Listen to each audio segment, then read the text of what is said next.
Hey everyone, welcome back to Inside Thailand. Today's story comes from Malcolm, a retired British man who thought he'd found peace in Bangkok, only to watch it unravel piece by piece until he was left with almost nothing except a question: was any of it real?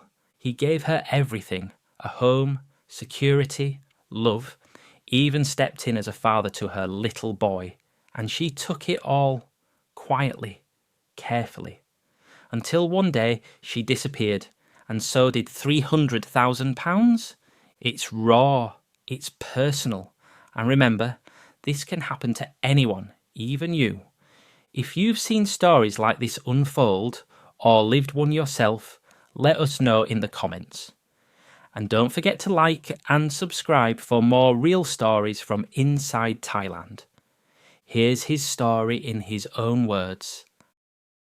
Hi there, name's Malcolm. I've been watching your channel for a while now, and I figured it's about time I tell you what happened to me.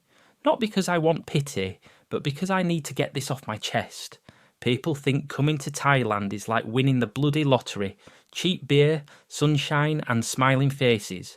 And sure, that part's real. But there's another side, one that'll gut you if you're not careful. I wasn't some desperate bloke flying over here chasing a fantasy. I'd done everything right. 35 years as a quantity surveyor, paid off the mortgage, never missed a payment on anything, even the bloody TV licence. My wife passed from cancer 7 years ago, and after that, the house just went quiet. It's funny how loud silence can be when there's no one left to talk to. So I sold it, the place in Leeds, 300 grand in the bank, a good pension, and no one telling me what to do with either. I thought I was set. When I came to Bangkok, I told myself it wasn't forever, just a few years of warmth, a bit of peace. No fantasies about 20-year-olds or beach bars. I rented a small condo in On Nut, close enough to the SkyTrain, quiet enough that I could hear myself think. That was the plan. A slow, predictable life. Mornings reading the Bangkok Post with instant coffee, evenings at a food stall with a plate of fried rice and a chang. Nothing fancy. And honestly, for the first few months I felt calm. That's the word. I'd wake up, open the curtains, see that ridiculous Bangkok skyline with cranes and temples in the same view, and think, this'll do. I joined a small expat group for retirees, blokes who talked about golf and blood pressure pills. Decent guys, but most of them were either half drunk or half bitter. I swore I wouldn't end up like either, but you know how it goes. You can plan your whole bloody life, down to the penny, and it still takes just one smile to turn it upside down. I didn't meet Lisa in some seedy bar or dating app. Nothing like that. She worked clearing trays at the food court in Century Mall, the one near Victory Monument.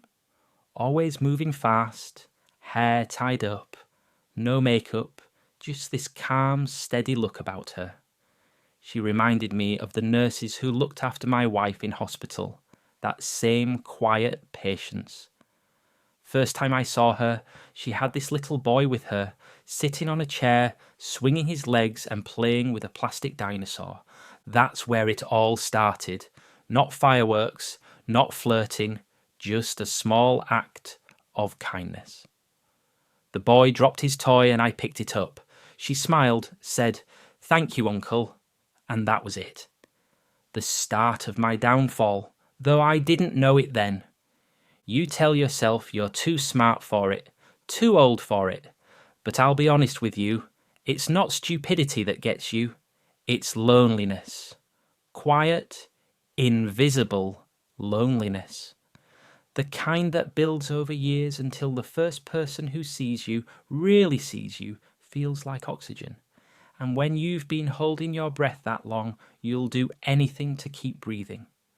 That's what Bangkok did to me. It gave me air again. And then it took it all back. I went back the next day just to see if she was there. That food court's not exactly charming. Bright lights, steel trays, teenagers glued to their phones, but she stood out. Not in a flashy way, just grounded. Like she was the only one in the room not pretending to be somewhere else. Lisa. That's what her name tag said. She saw me and gave a polite nod, same smile, no big deal. But the kid, Boat, she later told me, waved at me like I was someone he knew. That hit me in the gut. Been a long time since a child looked at me like that. My daughter's boy back home won't even acknowledge my birthday card. I started showing up more, not in a creepy way. I kept telling myself that. I'd get a coffee, maybe a snack, and just sit. She'd smile, I'd nod. We'd exchange a few pleasantries. Weather, food, nothing deep. But I noticed things, how she always made sure Boat ate first, how she never sat down, how she counted every 10 baht coin twice before putting it in her apron. One evening it started raining, proper Bangkok downpour, the kind that hits like a falling wall. I was about to leg it to the BTS when I saw her outside, struggling with a plastic bag and trying to shield the boy from the rain. I had an umbrella, I didn't even think, just walked over, held it above them and said, "I'm headed that way anyway." She hesitated, then smiled. "Thank you, Uncle." That became the first real conversation. We rode the train together, her holding Boat, me holding the bag.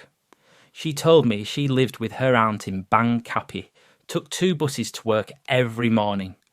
Her English wasn't great, but she tried. My Thai was embarrassing, but I tried too. That awkward middle ground where most real connections are born, I suppose. The next week, she brought me a small iced coffee, said it was a thank you for the umbrella. I offered to pay. She refused. Said, "For friend." You know, I hadn't been called someone's friend in a while, not in a way that felt like it mattered. After that, it was like something clicked into place. I'd pick up lunch for her sometimes, nothing big, just chicken rice or grilled pork. She'd make sure Boat said thank you in English. She started asking me how to say things like receipt or train delay. One day she brought me a mango sticky rice wrapped in newspaper and told me it was her mum's recipe. It wasn't romantic, not yet. It was warmer than that, more honest. I didn't feel like a tourist, or a wallet, or a lonely old man. I felt like I was part of something small and good. The thing that really did me in. One afternoon, Boat tugged on my shirt and said, "Papa, look!" He was pointing at a tuk-tuk with cartoon stickers. I laughed. Lisa looked horrified, tried to correct him. "No, not Papa, not Papa." But I just smiled. "Maybe just for today, eh?" I said. And that's when it changed. That little word, Papa. I didn't know how much I missed it until I heard it again. And I didn't know, standing there in that food court with a dripping iced coffee in my hand and sticky rice on my shirt, that I'd already started handing over pieces of my life. One coffee, one smile, one small moment at a time. I suppose it crept up on me. It wasn't like one day I woke up and said, "Right, I'm a stepdad now." It was slower than that. Like damp creeping up a wall. You don't notice until the wallpaper's peeling and it's too late to fix. I started picking Boat up from school some days, just because I had time. Lisa worked long shifts, and her aunt, well, I never saw her once. I bought Boat a second-hand Spider-Man backpack, and he treated it like it was treasure. Drew little scribbles on it with a marker and told everyone at school that his papa got it for him. I didn't correct him, didn't want to. Lisa softened after that. She started calling me Mal instead of Uncle. Started texting me now and then, mostly about Boat, but sometimes just little things. "I see funny man on train today. Do you eat yet?" That sort of thing. Doesn't sound like much, but when your phone's been dead silent for years, even a 555 makes your chest tighten. One evening, after Boat had fallen asleep in front of the TV, Lisa sat beside me on the couch and said, "He never had a papa before." I nodded. Then she said, "You're very kind. Not many men like you. Now you have to understand, I'm from Leeds. We don't do grand speeches. We don't sit around talking about our feelings." But I felt something in that moment. Not romance exactly. Closer to purpose. Like I mattered again. That same week I took them out to the zoo. First proper day trip we ever did. It was boiling hot. Boat got ice cream all over his face, and Lisa laughed properly for the first time since I met her. Like belly laughed. Loud and unfiltered. It shocked me. She usually kept her smile quiet, tucked away. I remember watching her hold Boat's hand as they looked at the giraffes, and I thought, this feels like a family. Not a replacement for the one I lost, just a different shape. And for once, I didn't feel like I was filling a hole. I felt like I was building something new. Not long after, I invited them both to stay at my condo, just for a few nights at first. My place in Ekamai wasn't huge, 1 bedroom, modern kitchen, tiny balcony, but it was nice, quiet, safe. I bought a fold-out mattress for Boat. Lisa moved in the next week without being asked. It all felt so natural. I never even stopped to think what it meant. Just kept telling myself, it's temporary, it's nothing formal, just helping out. But I started leaving money in her purse, stocking the fridge with what she liked, paying for Boat's school uniform. Lisa never asked, never demanded. And maybe that's what made it so dangerous. When someone doesn't ask, you stop seeing it as giving. You start seeing it as sharing. We were sharing a life, weren't we? That's what I thought. I didn't know it yet, but I wasn't building a family. I was paying rent on a feeling. And soon the price would go way up. It started with the elevator. Ours was always breaking down. The kind of old unit where the lights flickered and it smelled like someone microwaved wet socks. I didn't mind it much, but Lisa said it made her nervous, especially with Boat. She said, "Maybe we find new place, just small but safe." I nodded. Sounded reasonable. So I started looking. Not because I wanted to move. I liked that little place in Ekamai. But I'd grown used to making things easier for her. That's how it begins, isn't it? You stop thinking in terms of what you need. Everything gets filtered through their comfort, their safety, their future. I told myself, this is still your investment, Mal. I'd always been good with money. Even now, I carried around a little notebook where I tracked every baht. I saw a decent condo, not luxury, just new build, decent area near Phra Kanong. Pool downstairs, keycard entry, lift that didn't rattle like it was possessed.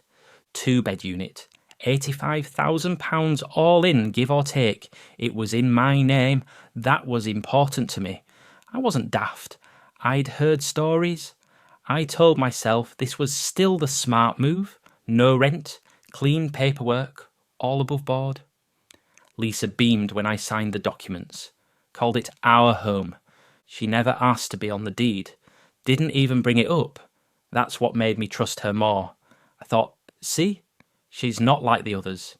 If she was after my money, she'd be nudging me, wouldn't she? But no. She just brought food to the new place, lit joss sticks, said a blessing for the spirits. Boat ran through the hallway yelling, "This my house!" This my house. I didn't correct him either. We settled in quick. Lisa decorated the walls with little family photos. Her and Boat at the zoo. Me and Boat eating noodles. One of all 3 of us that she had printed on a cushion cover. One of those custom jobs you get from a market stall. Bit tacky, honestly, but I didn't have the heart to say so. I started sleeping better. I'd wake up and hear Lisa singing to herself in the kitchen, or Boat watching cartoons too loud, and it felt stable, like I was part of something again. I stopped calling the UK. My daughter hadn't replied in months anyway. I deleted Facebook, stopped checking my UK bank app quite so often. I was living properly, and it felt good. I started thinking about the long term, about what comes next. And when Lisa mentioned that her mum was struggling, still living out in some rice field outside Chachoengsao, I said, without even blinking, maybe we should bring her closer. And just like that, the word we slipped out. That word cost me more than I'll ever get back. It was never framed as a request. Lisa didn't sit me down and ask for a handout. She just told me her mother was tired. Said the farm was too much now. The roof leaked. Her older brother wouldn't help, and her younger sister had married some bloke who ran off to Esan. She didn't cry. Lisa never did.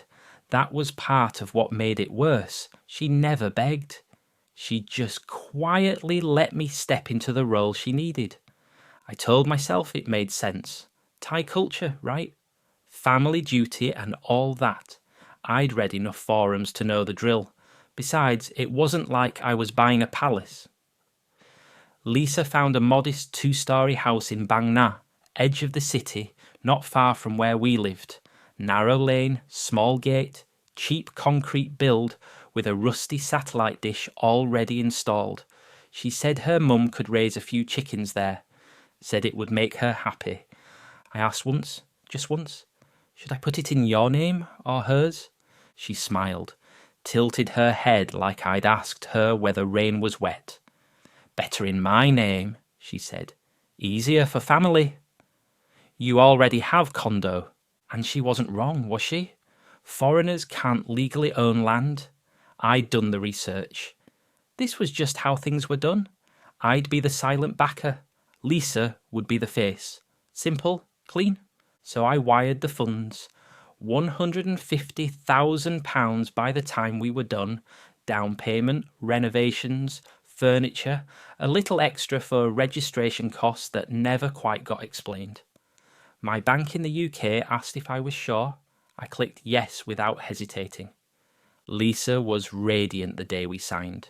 She brought her mum to the city for the first time since Boat was born. The old woman bowed deeply when she saw me, called me Kun Mal Kum.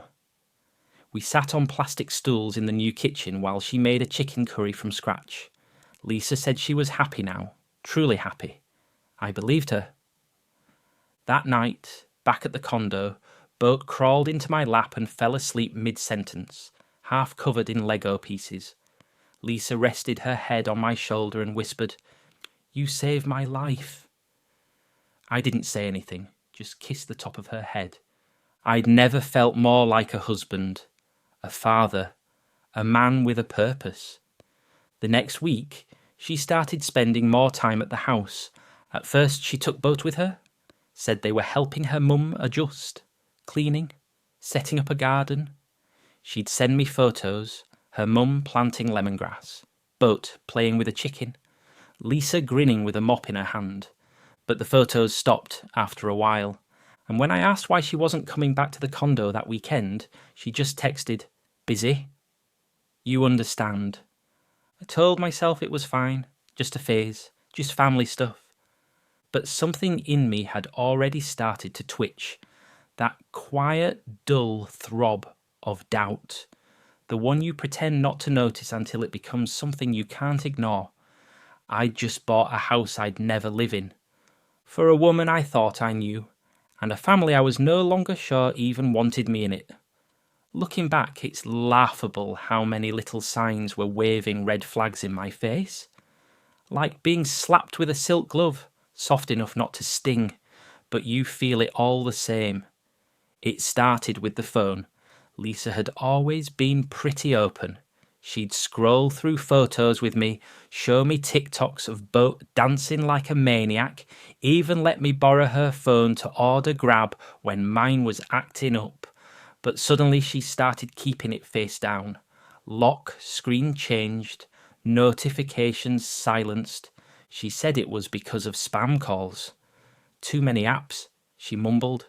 Fair enough. Thai numbers get hammered with nonsense. I bought it. Then came the family visits, more frequent, always urgent. Her uncle had dengue.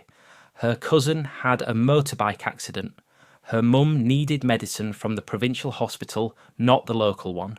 Sometimes she'd be gone overnight. Once, for 4 nights. Boat wasn't with her. She'd leave him with me. That should have told me something. She trusted me with him, or didn't want him to see whatever she was really doing. The boy stopped mentioning the Bang Na house. That's what really got me. Before, he'd babble on about his grandma's chickens, the geckos, the big yellow dog next door. Now, nothing. When I asked if he had fun with Grandma, he shrugged, said, "I stay with Uncle Tun." I froze. "Who's Uncle Tun?" He shrugged again. "Mama friend." Then he ran off to build a spaceship out of cushions. I brought it up later, casual. Or I tried to be. But mentioned someone named Tun. She didn't even flinch. "My cousin," she said too quick. "Help at house." I let it drop. I shouldn't have. But I'd already sunk too deep. When you've put that much money, that much emotion into something, your brain stops wanting answers. It just wants reassurance. Then, one night, I saw it.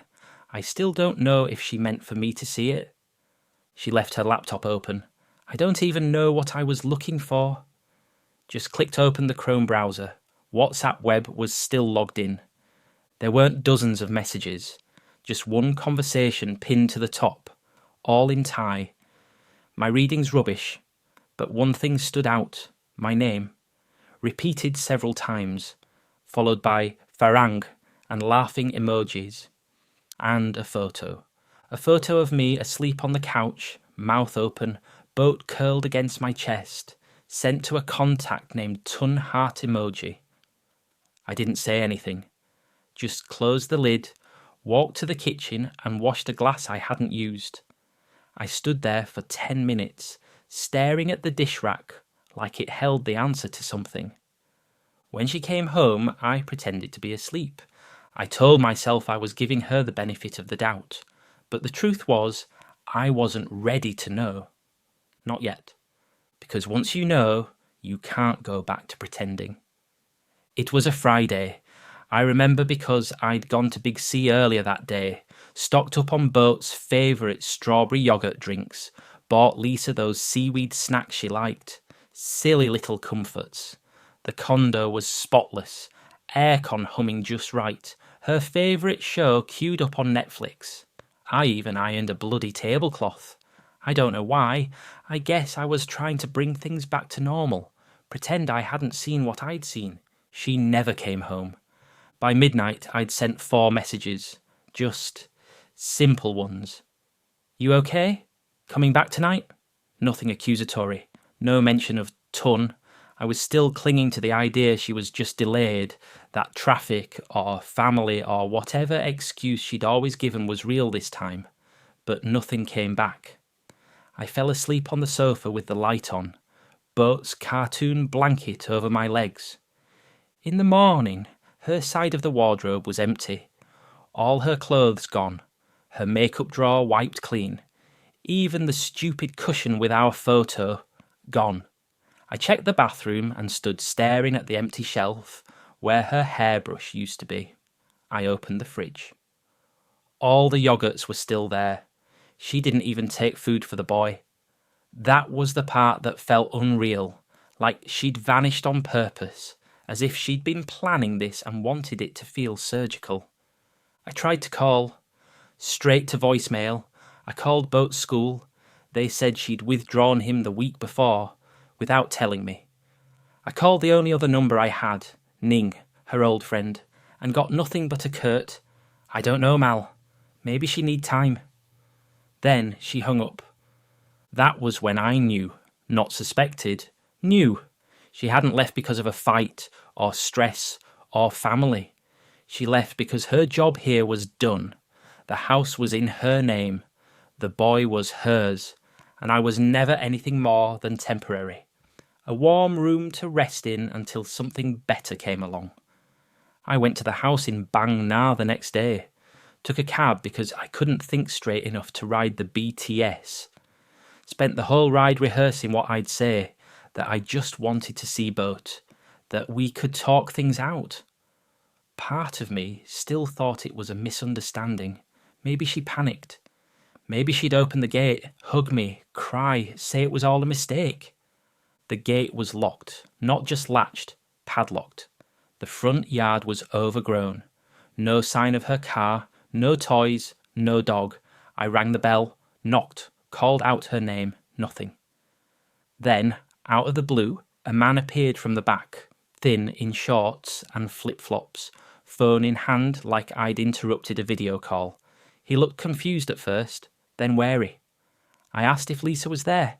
He said no, said she left weeks ago.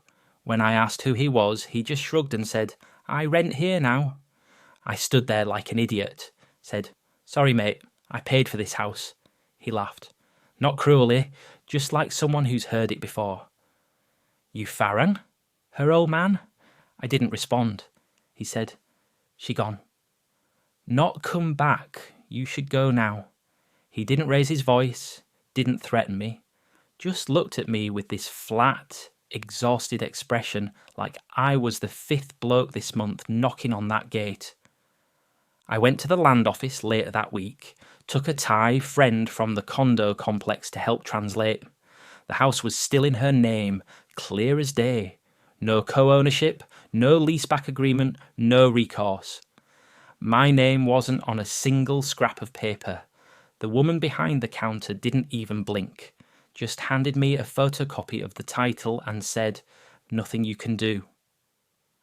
I walked out of that building into the Bangkok heat, past a street vendor selling grilled squid, and felt like I'd been hollowed out. Not angry, not sad, just empty. The kind of empty that hums in your ears and makes you forget where you're walking. I ended up 2 blocks away, sitting on a bench with a half-melted bottle of water in my hand, wondering how I'd managed to give away everything and still feel like the one who owed something. When I walked back into the condo that night, I noticed it straight away. Not in a dramatic, everything's gone kind of way. No, that would have made it easier somehow. This was subtle, quiet, surgical. The blanket from the sofa was gone. So were her flip-flops by the door. A few of Boat's toys, the ones he played with most, missing from the floor. And the photo cushion, the one with our faces on it. Not a trace. The big stuff was still there. Sofa, TV, fridge. But the small things, the personal things, had been peeled away piece by piece. Her clothes, her toothbrush, the framed photo of her mum that sat by the kitchen sink. The drawers looked like they'd been tidied, not raided. It was like she wanted it to seem as though she'd never really been there, like the past year had been a rental. I checked the drawer where I kept the important documents. My passport was there, hers and Boat's, gone. The spare condo keys too. She hadn't needed to break in or force anything. She still had access. I just never thought she'd use it like this. I stood in the living room and stared at the floor, half expecting her to walk out of the bathroom and act like everything was normal.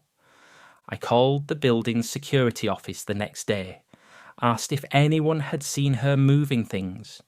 The guard looked at me like he didn't want to get involved. Said, "Just small bags, no big furniture." That tracked. She'd been planning this, taking little things each time she went to see her mum, slowly unwinding the life we'd built while I was too busy pretending it was real. I didn't file a police report. What would I say?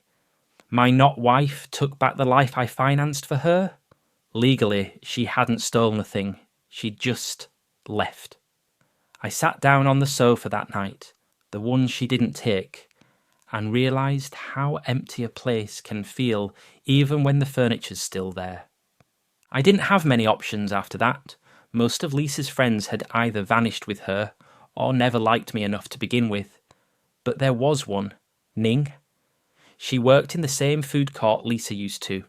We'd chatted a few times back in the early days. She was blunt, bit of a dry sense of humour, always gave me this look like she knew more than she let on. So I found her online, sent a message, just said, "Have you seen Lisa?" I am worried about boat took 2 days before she replied. All it said was meet me near Phra Kanong. Outside Big C, tomorrow 3 p.m. She was already waiting when I got there, smoking. Said she didn't have long.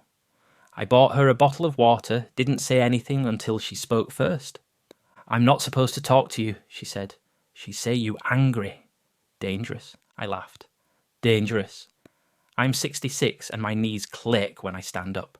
She didn't laugh. Just said, "You give her house, right?" I nodded. "And money?" Another nod. "You love her?" "I loved boat," I said. "Still do." She looked at me for a moment, then sighed. "Lisa, she smart. Too smart. She do this before. Korean man. Older. Same story. Condo. Money. Gone. Then she go quiet for year. Start again." My throat went dry. "Anton! Who is he?" She hesitated, then shrugged. "Boyfriend. Off and on. He come back when money come back. He not nice. I didn't ask more. I didn't want more. She'd given me enough." As she stubbed out her cigarette, she looked at me one last time and said, "You good man, Mal. Just not lucky." Then she walked off. I didn't even know if the email address still worked. Last time I'd heard from my daughter was 2 birthdays ago. A short, "Hope you're doing okay, Dad," with no reply when I answered back. We weren't close. Never had been, really. After her mum passed, whatever glue was left between us dissolved. Still, I wrote to her, not because I thought she'd fix anything, just because I didn't know who else to tell. It wasn't some grand confession, just a quiet, tired message. I told her about Lisa, about boat, about the house, the money, the whole slow slide into nothing. I said I was sorry for not being a better dad. That I thought maybe, just maybe, I was finally getting it right this time, with someone else's child. I didn't expect sympathy. I just wanted someone who shared my blood to know that I'd tried again, and failed. I watched the sent notification pop up and then closed the laptop, didn't refresh, didn't check it the next day, or the day after. But of course I did. Every morning, like a ritual, I'd open my inbox hoping to see her name, just one line. "I'm sorry that happened. Come home." Something. But it stayed quiet. Same as always. And in that silence I realised I hadn't just lost money or love, I'd lost the last illusion that I had anyone waiting for me back home. I wasn't missed. I wasn't needed. All I had was Bangkok, and that wasn't mine anymore either. I sold the condo a few months after she left. Took a hit, of course, not a fire sale, but I let it go for £70,000 just to be done with it. Once the dust settled, transfer fees, taxes, agent cut, I walked away with just over £60,000. Not nothing.